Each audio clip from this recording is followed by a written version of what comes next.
Hello, Empowerpreneurs, and welcome back to the Empowerpreneurs podcast. I am super thrilled. Welcome, welcome, welcome. I'm with Gabriela today, and we're going to talk about magnetism. It's going to be a huge, interesting topic because, we have a lot of things to say about this. So thank you so much for being here. My pleasure. Thank you. Thank you for having me.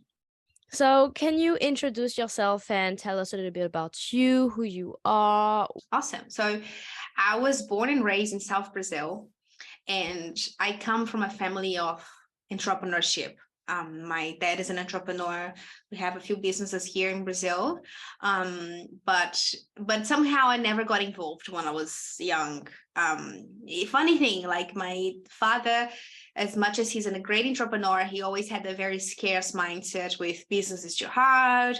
It's not worth it. It's actually beliefs that later on in my life I had to work through in order to reach success, right? But I left Brazil when I was 16. I moved to Austria. I lived in Austria for a little bit, and then I came back. I started going to uni on psychology. And then maybe when I was 21, I moved to Australia, where I lived for 7 years. I'm a citizen now and everything. The reason why I started my business was not only because I had studied psychology for so long. I think this year, 2023, will be 13 years that I'm studying psychology. But essentially, I had a really, bad mental health when I was young. I was depressed. I was suicidal. I had an eating disorder for 9 years. And I tried so many different therapists and psychologists, and no one could help me. And then one crazy woman that used to call herself an eating disorder coach got me nearly 80% recovered in 3 months. Which has sparked my interest for coaching, right? And in Australia, I was working as a kindergarten teacher, which obviously it's low pay and it's a lot of stress and a lot of work. And essentially one day I became the assistant director of the kindergarten. And one day my director went away for a month, and I took all the responsibilities and everything. And I just realized that I didn't want that for my life, that I needed to change. I was 25 or 24 when that happened, 25, I think. And then I started looking into going back to university in Australia, getting qualified, but that didn't happen. So I got into coaching, and, 1 year later, I opened my business after finished some studies on coaching and neuro-linguistic programming. And that's it. That's it. And, this year coming, I'm going to open another company, which I'm very excited. And the rest is history, I think. I love that. I always love to hear about other people's stories, about how they turned, what we could call bad experiences or things that are kind of traumatizing or things that we didn't enjoy in our lives into an experience to heal and to grow and to discover ourselves as well, which is truly empowering. I love that. Yeah, totally. And And it's so so, yeah, it's so powerful. Yeah. And how did, you talked about the fact that your father had those beliefs around business, like business is hard, it's not worth it. How do you feel this has challenged you in starting your own business? the whole challenge, right? I'm a business coach, and I teach my clients to become great entrepreneurs. And I was even talking to my client before this call. One thing is wanting something. Everybody wants to have a business these days. It's easy to say I want to have a business, but the rational mind has the desire. But we have to catch up emotionally to that, because it's an identity thing, right? To have a business, you have to be a business owner, and to have a successful business, you have to have a good mindset around it. And you want that. It's easy to rationally want that, but then you have to catch up emotionally to truly believe on that and to be ready for it.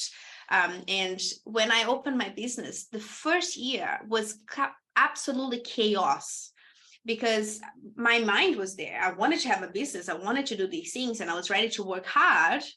But emotionally, I was not ready for rejection, for failure. I was not ready for the instability of income, because let's all face it, if you're an entrepreneur, you know that you don't get the same amount of money every month. And that's part of it. Every single business under the sun is like that.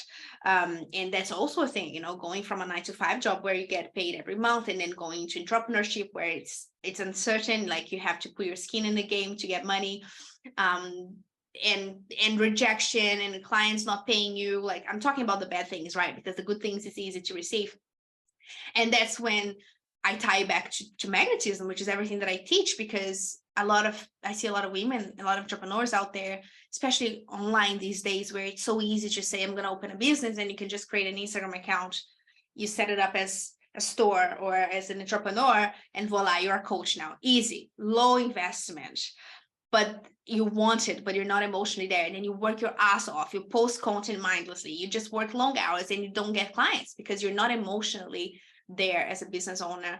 And your emotion is disaligned with attracting and just having clients and having revenue.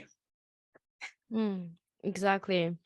And that's a part of magnetism that, you know, people think that it's all about, being high vibe all the time and, just doing the work and just going after it, when it's also like, how do you handle the challenges? How do you handle like failure?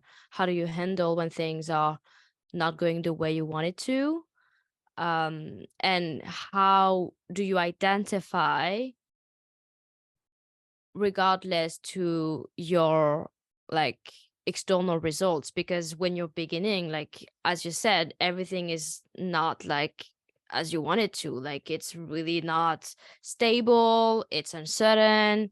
You have a lot of doubts coming in, you have a lot of beliefs that you didn't knew were there, all those things. And so how do you act and how do you identify when things doesn't go as planned? Because as you said, when things are easy, when things are good, of course you're going to be good. Of course you're going to be like feeling so high and feeling so good and being like, I'm the best at what I do and all those things. Yep. But when those external results are not there, or are not like at your expectations, how do you still identify? I think that's the biggest shift about magnetism. It's like, how do you really identify even without the external results, which is how you're really going to have this magnetism? Because when you have this certain identity, this stable identity, this identity that you can truly believe in and anchor yourself on and trust, then it's way more easier to come back to this identity and to act on it, instead of being like, oh my God, everything is like going to shit right now, I don't know what to do, which is the current identity you are in. But when you are stepping into, and this magnetism and this identity that is magnetic to which you desire, and honestly, this identity isn't scared of what's going to happen, because even if she does, she knows, she trusts like herself to still go for it. So that's always an amazing thing to remember as well. And sometimes it can be challenging. I'm like, oh my God, sometimes I just like flip back into my old identity, which is really a nice thing to discover. Yeah, I totally agree with you. And I just want to, because you mentioned about, so what, that's the challenge. How do you know that you have these things? And as someone that I studied psychology, I went to university, and for me, human behavior is so, my favorite stream on psychology is called evolutionary psychology, which basically explains our behaviors today based on how we evolved as a species. And it's ultra interesting, and it's very underrated. And essentially, the mind is very pessimistic. And it is that because it needed to be pessimistic for survival. And because, if the man cave in the past was just so worried about, oh, was grateful, life is great, I love my life, he would have starved to death, or he would have been eaten by a lion. But if our ancestors were constantly worried about the things that weren't going great, constantly worried about themselves, constantly worried about the mistakes they made. That's what made them survive. So our mind has literally evolved to be extremely critical about ourselves, to look only for the bad things, and to just be very pessimistic about things, because that keeps us alive. But obviously, we live in this modern society where we don't fear for our lives anymore, but we still carry those genes. I actually have just launched, maybe like a couple of weeks ago, a theory called 7 fucking traits, which is a theory that I created on all the traits that holds us back from actually being in flow and being magnetic. And self-study, I think it's the answer for great entrepreneurship, for intuitive entrepreneurship. Because if you know the traits in your mind that are common in all humans, that are literally stalling you from being in flow, it's easy to perceive and to correct. And one thing that I say to my clients all the time, that I just want to put it out there, is stop internalizing it. Your self-worth, it doesn't mutate. You're worthy because you're alive. End of story. Everything that happens around you, it's something that you shouldn't internalize it, because it has nothing to do with you. It's just how life goes, and the projections you project, and the projections that people project onto you. So if you receive, when I started my business and I got sales calls and I was like, no, I got so many no's on my face in the beginning. I used to think I'm shit, I'm never gonna make it. I would internalize all of it, which just repeats the story and just allow the traits, the 7 fucking traits, to flare out. Where if you have a really good mindset and you externalize things, like, no, I received a no because there was something I didn't do or something that I did. How is that I can change my behavior? And that has absolutely nothing to do with your worth. And I think that kind of mindset and mind work, it's what really separates okay entrepreneurs, people that just pay their bills with their business, or they're just on 6 figures but they cannot go through that, to really amazing, great minds that are actually creating a massive impact in the world. Yeah, I've read a book. I think it's called The Fifth Commandment, something like this. Okay. And it talk about the fact that you shouldn't take anything personally. Yeah. And I literally put that on my vision board. I was like, don't take anything personally, because first of all, most people's thoughts are worlds that they are putting onto you are just a projection of themselves. Like when I like to see myself as a mirror when someone is talking to me, so that instead of like internalizing it and taking it for me, I like visualize a mirror in front of me, and I'm like, okay, everything is just coming back to them. So that if it's like energy that is not at the best interest for me, it's just coming back to them. And it allows me also to be like, okay, so if they are still telling me something that is triggering me, it's interesting to understand why is it triggering me, but also to understand that it's just a projection of their own thought or of their own world. And so I don't need to take it personally. And so it's very interesting about the fact that we don't have to internalize everything as well. And it's when I first like heard, and as a 21-year-old woman, I was like seeing a psychology past, and someone said that when you are 20 years old, your brain is working against you for most of the time. And I was like, oh shit, that makes sense. But so you're kind of like, okay, so if my brain is working against me, how do I do? Like, you kind of like have to push it always, and you're feeling like, okay, I have to push my brain. But you also have to surrender and be like, okay, it's just to help me. It's in survival mode. It's just, my brain doesn't need to control me. And I get to also like take this power back. So I would love to have your take on that as well, when it comes to, this thing that we say, that people say about your brain going kind of like against you. I would love to have your take on that. Yeah, well, I think it's not even a 21-year-old thing. I think it's for the rest of your life. Yeah.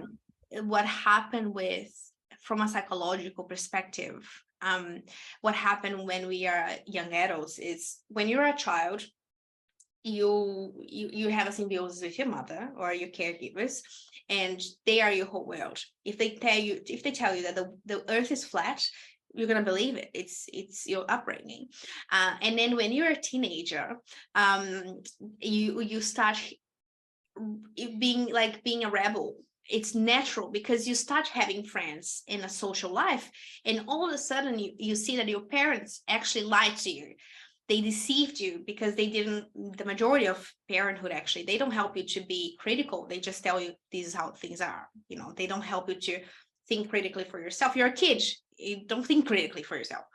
So when you're a young adult, 18, 19, 20, 21, we are just reinventing ourselves. We are just figuring it out. We are like a new robot that is just finding out their own moves, and you're trying adulthood.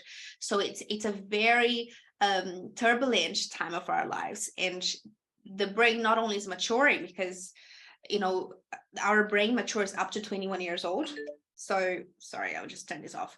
Up to 21 years old, we are still maturing our brain, so we are still literally physically growing as well. But the mind, as I just said, it was born for scarcity, because it's going to be wired like that for a good time. It's literally how we evolved.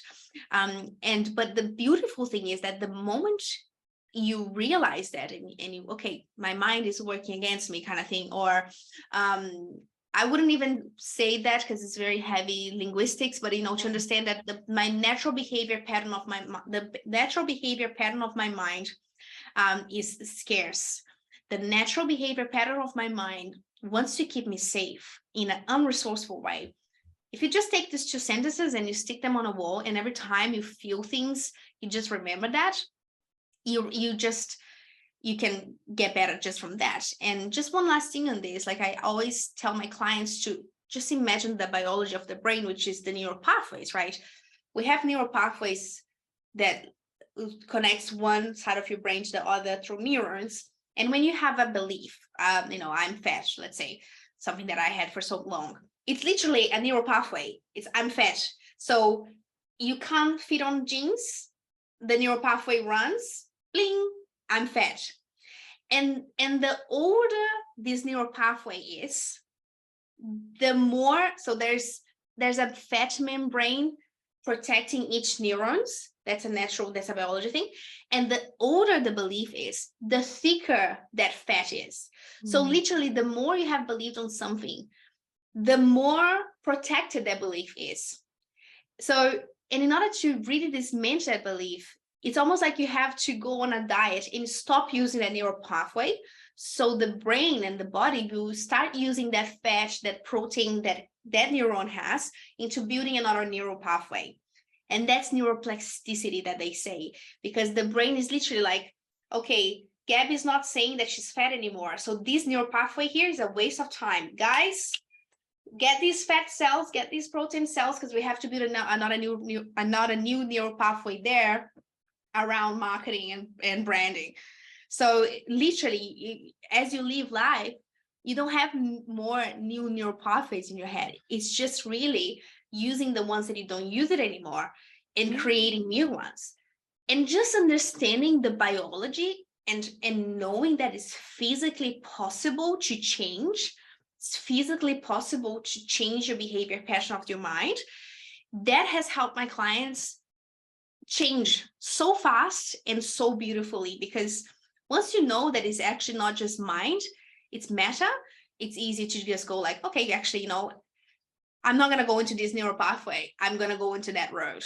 So just knowing that, as your therapist at the time said, your mind is working against you. You have neural pathways running on automatic. Is you having the ability, I call it the miracle moment, which is something that I experienced, of catching yourself just before the trigger, and going, it's like it's being a little bit out of the water, like, oh my God, this is my pattern. And you having the ability to change, because once you change once and create the neural pathway once, generally, not just by someone telling you, but generally from your ability to stop one thing and just do another thing, that's when, psychologically speaking, you can then change your life, essentially.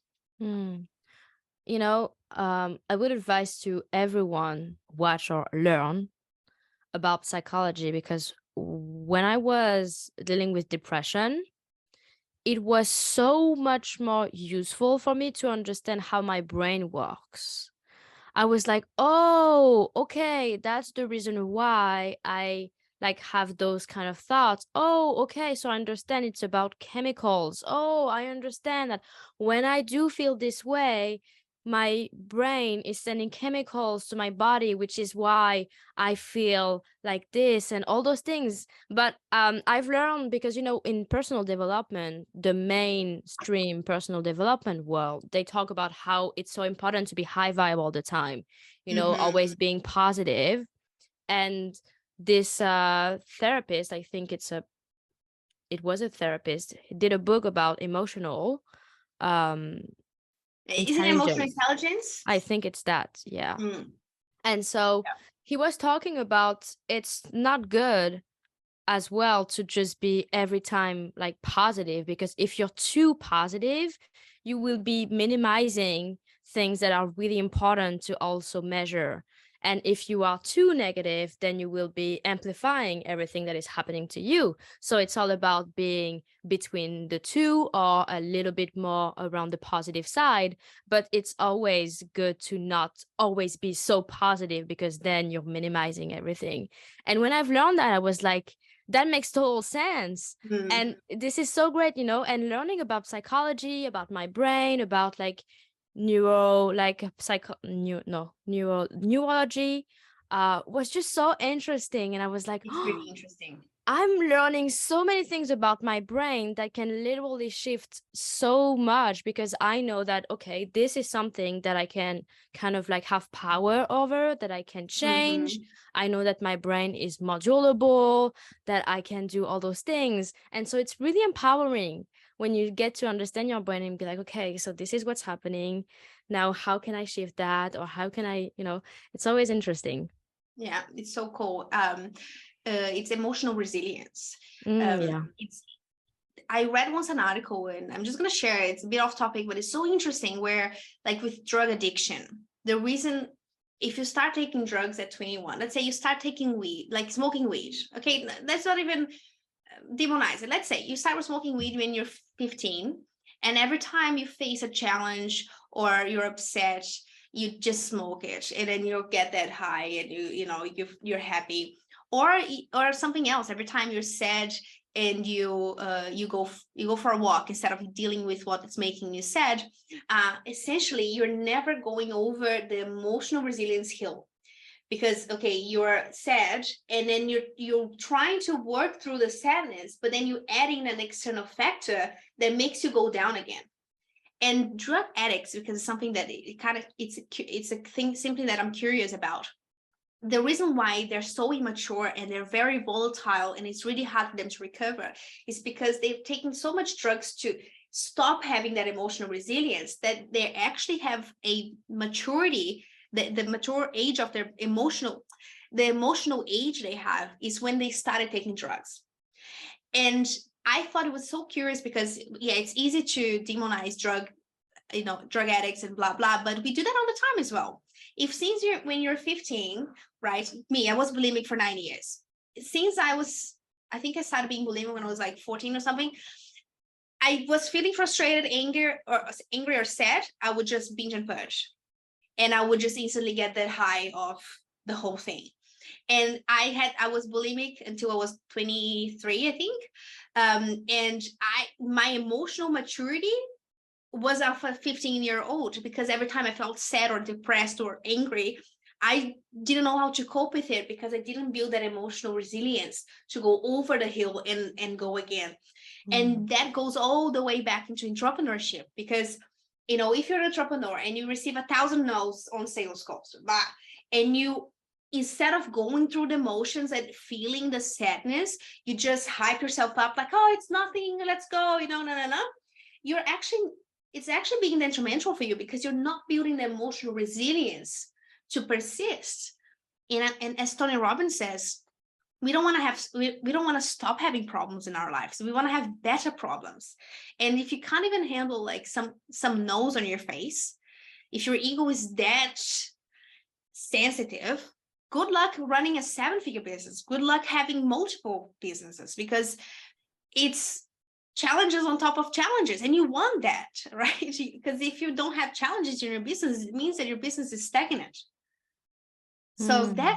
definitely it's important to feel all the emotions without internalizing it and being critical about, why am I feeling this, right? I think it's Hillary Clinton that says that, take criticism seriously. If it relates to you and you feel like it's valid, great, take it in, change. But if it has nothing to do with you, let it roll off you, Mm. right off you. And it goes with that, with the emotions and stuff like that. Allow ourselves to have emotion intelligence, which is something that you mentioned, to feel it without internalizing it. And that is the challenge of the century. Like, how do you do that? But it's possible, and it's Yeah. work. Yeah, riding your emotional wave is so important, because if you So don't, important. then it's still there and it's still going to happen again until you understand how to ride it, and then it gets more comfortable as well. And yeah, if you can't handle the challenges that you have in your life or your business right now, it will be really difficult to handle the challenges to your next level. This is why when you get challenges, how about stepping into the identity of this next level so that the challenges that you currently have are less, taking so much of your energy as well. And so that you can take also like better actions, and you can also not internalize it so much, as you said. Mhm. And then you're kind of like going into this next level, and the next challenge happens, because we think like, okay, so once I will get everything that I desire, then everything will be good. I will feel good, I will be good, and everything in my life will be like amazing. And it's Catherine Zenkina that said, like, I'm a millionaire, like I have a 7-figure business and I have everything I desired when I was, little. But I still feel the same, that the way that I was at my grandmother couch. And it was interesting for me, because I think it was one of the first times that I was hearing about, even if you have all these external things that you wanted, it doesn't mean that you will be happy. And it makes total sense, because like I say to my clients, how many celebrities or people that have so much success do you see like having suicidal thoughts, or go doing drugs, or just feeling like shit and just being so unhappy or depressed? Hmm. Because they have everything they desire. They have people that loves them, they have all the money that they want, they like travel everywhere, they have like what we could envision as the best life, but they still feel so bad. And so this is why, as a coach, I want, to of course help you be this magnetic person that attracts everything she desires. But how about enjoying the process while we go Yeah. there? How about not waiting for the things to happen to feel good about ourselves, to feel good about, who we are, and just genuinely love ourselves for who we are now, who we get to be, who we were, and accepting that, it's not about the external things, it's about me also. Like, how do I feel about myself? And Mm. that's the most like important and things that I love about the work that we do, is helping people shift inside is the biggest success for me um, in what I do. So that's just amazing. I love that. Totally. It's about the end result, right? I actually, on that, I wrote down my business goal for next year. And essentially, I wrote down to have fun. I was talking to my head of marketing yesterday about this. How many entrepreneurs, they get so focused on being successful, because I get it, right? We want to have money to have a good life, Yeah. but they lose the creative process on the way. And I've been there, in the beginning of this year, in April. I had a huge month, like I had a 6-figure month. And I was hating my business. I hated it. I was so focused on being successful and having those sales, but I cheated on myself with my passion. I started talking just about what would sell, and nothing against people that does that and they can do that. I mean, I guess if you can do that, then it's your purpose. But I was hating it. I hate all of it. And that's when in April I was like, you know what? I've made multiple six figures by April. I'm happy with that. I'm gonna travel. And that's when I went traveling this year through 29 countries, because I was like, I just need to ask myself some questions here. And I learned a lot of things about myself, and I was just keeping up with my clients, obviously, but I wasn't generating new leads.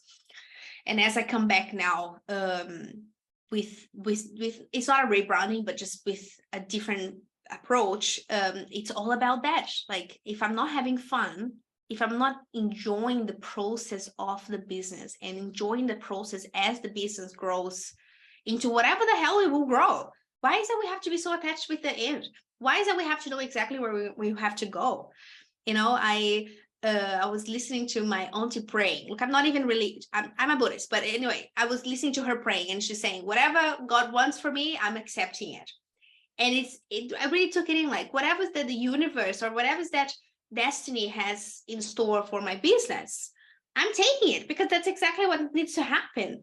So why should I try to control the end goal? Like, oh, I want to have this and if that might not even be what the universe wants, or that not even might be my purpose. And that's also when you have the magnetism blocked. Because let's say that you have a life coaching business, and let's say that if we were able to look into a crystal ball and your destiny was to help single mothers go through abusive relationship, let's say that that's your purpose and you're going to be very successful in it, but it's something that you're going to find on the way. If you're so stuck with the end result of like, no, I want to be a life coach for entrepreneurs because that makes money, you're never going to be successful, because you're going against the flow. While if you focus on having fun and following your passion, not only you're giving yourself room for the universe to stir you into the right direction, but you're also creating a life that you can do forever. Because in April, I hated my routine. I swear to God, man, I was like, oh, if I have to talk about neuromarketing one more time, I'm going to shoot myself. Because I was really on the neuromarketing, because neuromarketing sells like water, as we say in Portuguese. I still teach neuromarketing to my clients, but I was really just marketing on that. And I lost the passion on women empowerment, because I was like, fucking women empowerment, that doesn't sell. Let's talk about neuromarketing, because I know that sells like easy. But I lost the passion. I was hating my routine. And so I couldn't do it forever. I gave up. I was like, fuck this, I'm out. If this is business, I'm out. So circling back to what you said, it's really about having fun. And it sounds so cliche, right? But so many great writers say have no distinction between work and fun. Because if you're having fun, you're gonna work forever. And as you and I know, success is not about doing something special, but it's about never giving up. Yeah, it's always thinking about the longevity game. Exactly. When you're thinking about the longevity game, you get to be consistent, you get to, rise. And even when you have challenges, you're like, okay, my success is not about this week's success or this month's success. It's how can I get, consistent success, but in a longevity game. Like, we want to be there for a long time and a good time, So how about having fun while we're doing it, getting into our creative flow, letting ourselves also be. I'm a manifesting generator, so it's super important for me to have multiple passions, and I do a lot of things when I'm thinking about them. Like, I want to write a book, I'm getting on that. I wanted to do a podcast, I just did. So I always, like, I'm very multi-passionated. So when you trust yourself and you're just like, it's about having fun, how can I get fun? Well, you can then touch on everything you want, because you're not so focused on, oh my God, I need to stay focused on this particular thing, because if I don't, then it's going to be a huge mess and all those things. No, you also get to have fun doing that. And it's like kind of like the thing of the hustle culture is like, you have to work hard, you have to do all those things, you have to always like do the work, and no times out, no times with your friends, only time for your business. And you're just like, no, no, let's just also do things that we love to do and talk about subjects that we love as well. And that's why I always like to say to my clients that, or any people that are so focused on figuring out their niche, and focused, that are blocking them, actually, like, I don't know what to talk about, I don't know my niche. If I don't know my niche, it's not going to be. And I'm just like, how about just have fun for some time and talk about anything that comes through your mind, and then see how it goes, see what you enjoy talking about most, see how you can market it, all those things, so that you can have fun and do it with love, because love is the biggest frequency of it all. So you get to also be magnetic when you're just creating from a place of love as well. Yeah, totally agree with that. How do you use magnetism, like daily or in your business or even in your life? Okay. How do I use magnetism in my daily life? Let's start with that, right? First of all, it's knowing what you want. You can't not be magnetic if you don't know what you want. And I mean values, I mean business, I mean relationships, I mean what do you want to eat, what do you want to have for breakfast, when do you want to shower, how much you want to pay for something. Like, it's, you have to have a direction. Like, a magnet can only attract a nail because there's a nail. If there's no nail, how the hell you know what it to attract? Magnetism is really so simple. Like, I always say that it has to do way more with psychology than we think. Because in neurolinguistic programming, we learn that everything we don't understand, we delete, we distort, or we generalize it. If you know exactly what you want, it's similar to what happened when we buy a car and then all of a sudden we see the car all the time. It's because you are attracting it because you have that in your mind. So how do I apply the magnetism in my day-to-day life? This is awesome because I never thought about this. It's just basically knowing what I want. Because if I know what I want, I'm going to go and get it. Because if I know what I want and I'm my true authentic self and I have really good intentions behind me, that's where I go. That's where I start with, and that's what I finish with. And that happened with me traveling the world now, with business meetings, or say I'm renting an Airbnb and I want to pay this much because I need to be there until this date and I want to pay this much. But the problem is that she doesn't have availability. It's just a matter of going to the host and saying, hey, this is my situation. I want to stay here until this day. And this is how much I can afford, or this is how much I want to spend on this. I know that you can't have that. You can't offer me that, but this is what I want. And the person will literally try to solve the problem for you. So it's like going to restaurants. Like, I'm vegetarian. I've been to places where, they serve meat and it's all you can eat kind of vibe. And I don't want to pay for something that I'm not going to eat. And some people might think it's a problem, like, oh, now I can't eat anywhere if I'm vegetarian because I'm going to be paying for meat that I don't want to pay for because it's all you can eat. How about you go to the restaurant, you ask for the manager and you say, hey, you're charging $100 per person because you serve a lot of meat and fish. I'm a vegetarian. Can you please give me a special price for a vegetarian, for a vegetarian menu? And if you are magnetic, you're going to get it. I know because I've done that multiple times. You get a $20 discount or something. And then you get what you want because you're eating where you want to eat, but you're not paying for what you're not having. But some people have this stuck mindset of like, I live in this box. I was taught not to touch the walls and I'm not touching it. No, I can't go here. I can't go there. Being magnetic is knowing what you want and being able to dance to get there without being so rigid, like this is the only way. And that happens in business. That happens with my love life. If you know what you want, you're just gonna really focus and move forward. That it's simple, right? Sometimes I want things to be so complicated, and I'm just here thinking, like, is there anything else that I'm not explaining or I'm not expressing? But I think magnetism is truly that. It's just putting it out there. In business, for example, you have a passion and you have a belief and you have your truth.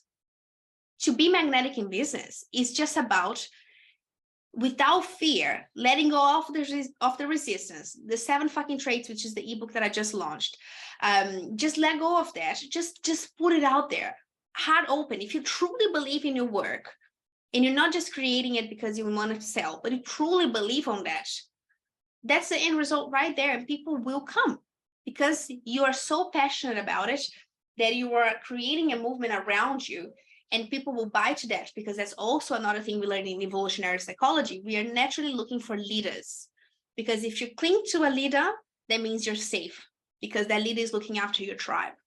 And we do that all the time. Even the greatest leaders in the world, they have someone that they look up to as a leader. It might be their dad, it might be a friend, but it's also, so for me, magnetism, now that I've said all this, is basically knowing what you want, having the confidence to follow through with this and going all the way to the end, with being flexible to get around it and negotiate, but also leveraging from psychological principles to get there, which is what I'm going to actually teach. And I'm going to do a little bit of propaganda here. I'm going to teach on my event coming on the 17th of January. I'm going to teach about my magnetic psychology methodology, which is what's the psychology behind being magnetic.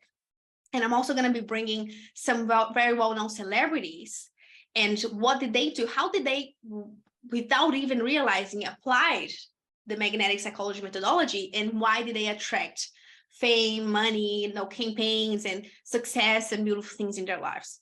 That is it.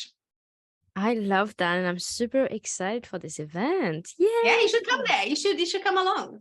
I will. I love that. And it's the principle of like asking, it's given.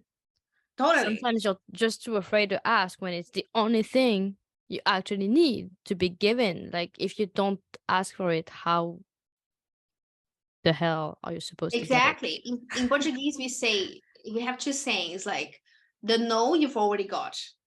You're born and the whole world is saying no to you.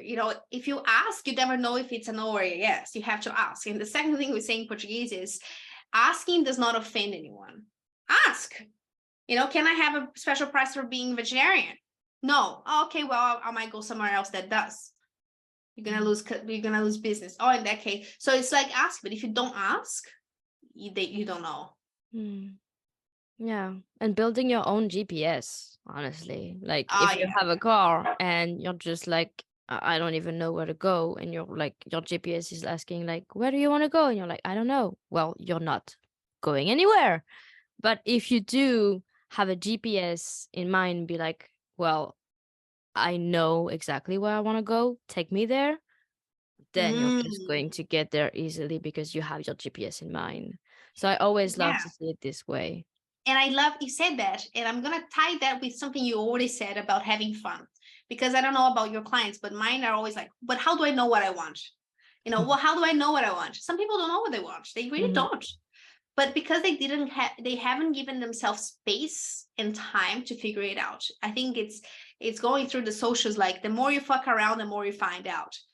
The more you fuck around having fun, having free time, like, how Italians say, the sweetness of doing nothing, the more you stare at the ceiling just thinking about your life and who you are, the more you're going to find out what you want.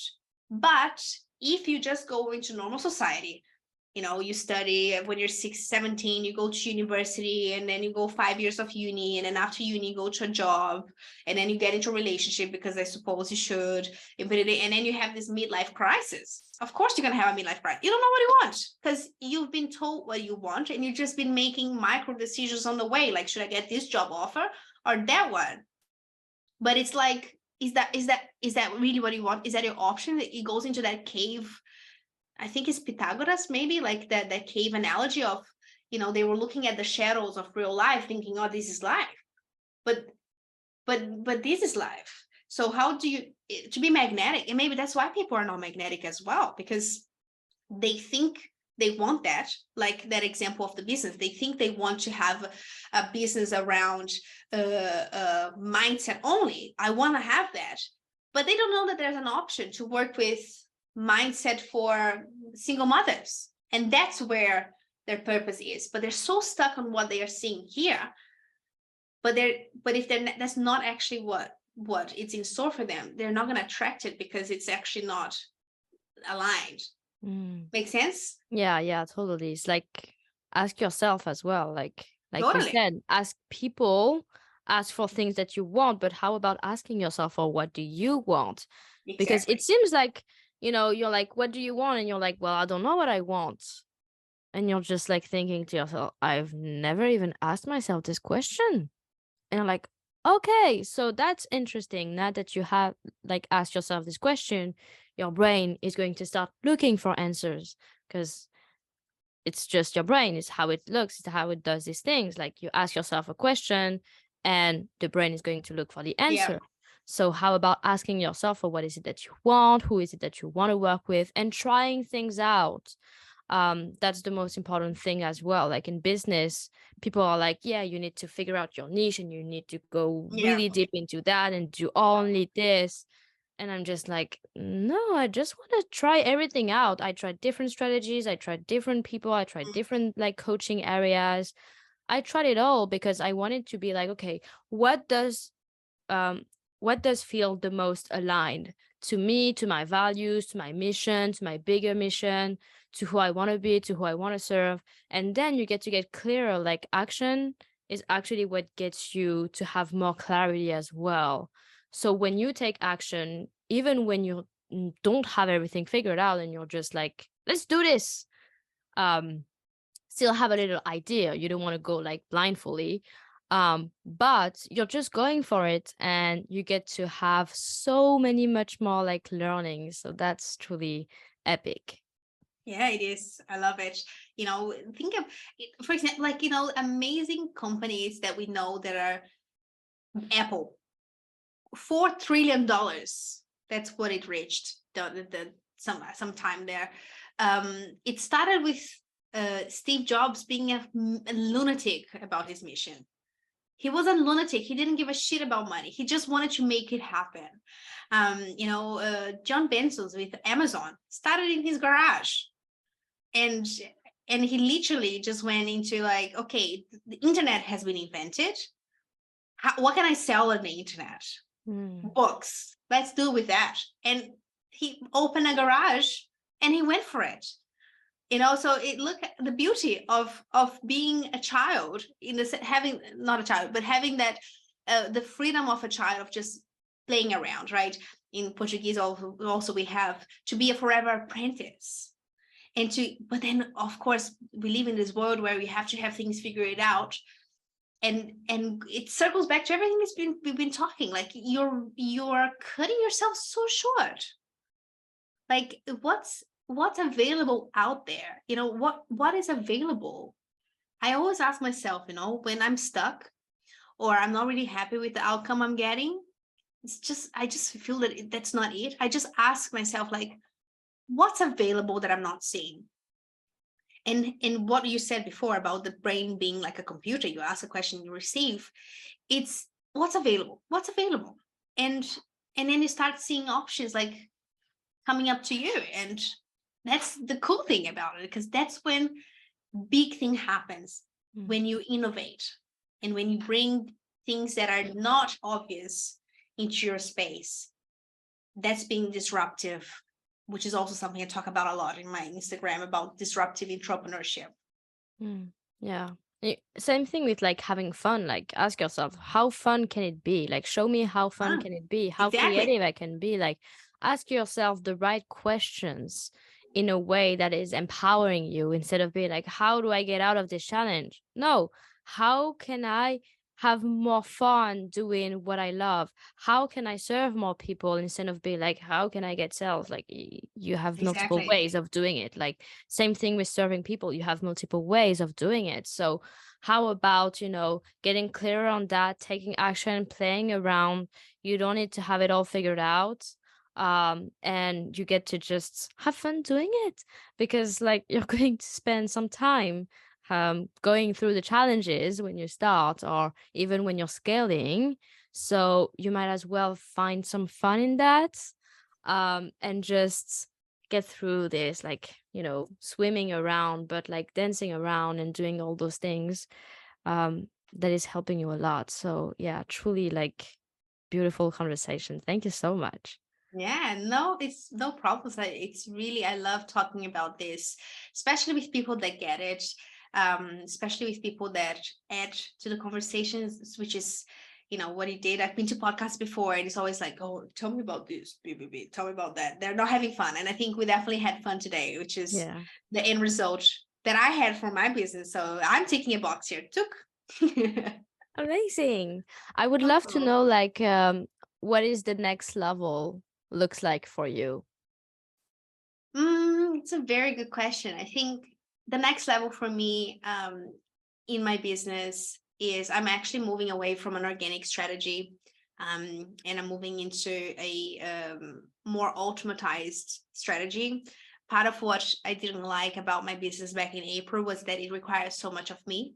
Mm. I was selling really high tickets, but it was all me, to the point that I don't, I'm very independent. Freedom is the number one value that I have.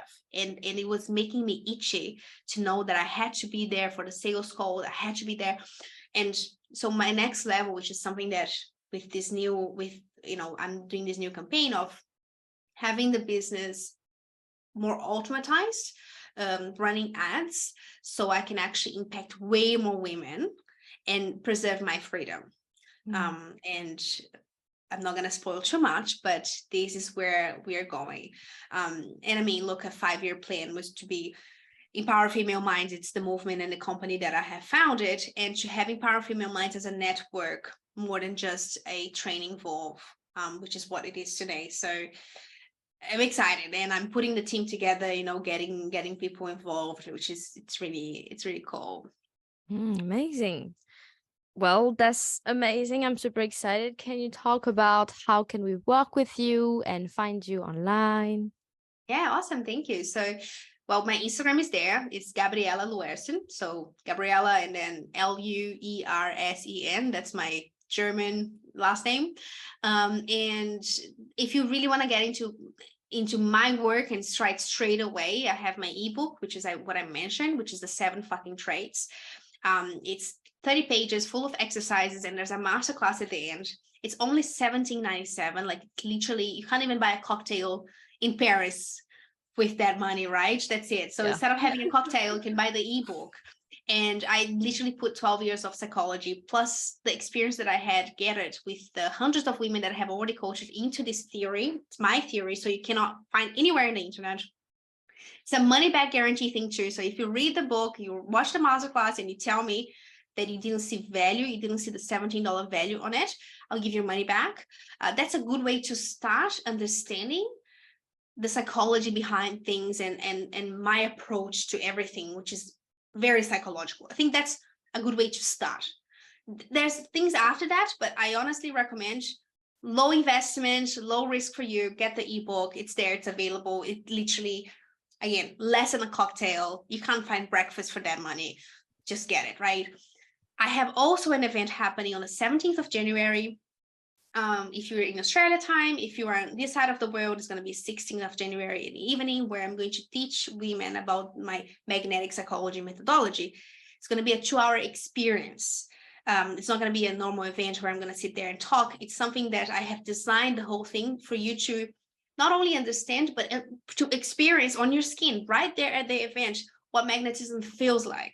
It's going to be really cool. And also at the end of the event, I'm going to share some case studies, as I mentioned, also about celebrities and what happened to them that made them go from just an unknown person to billionaires today, right?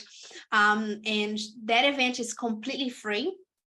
All you have to do to enroll is to go into empoweringfemaleminds.com and just enroll. Just put your email there, and you're going to receive all the information. Again, it's super transformational. It's gold, and it's free.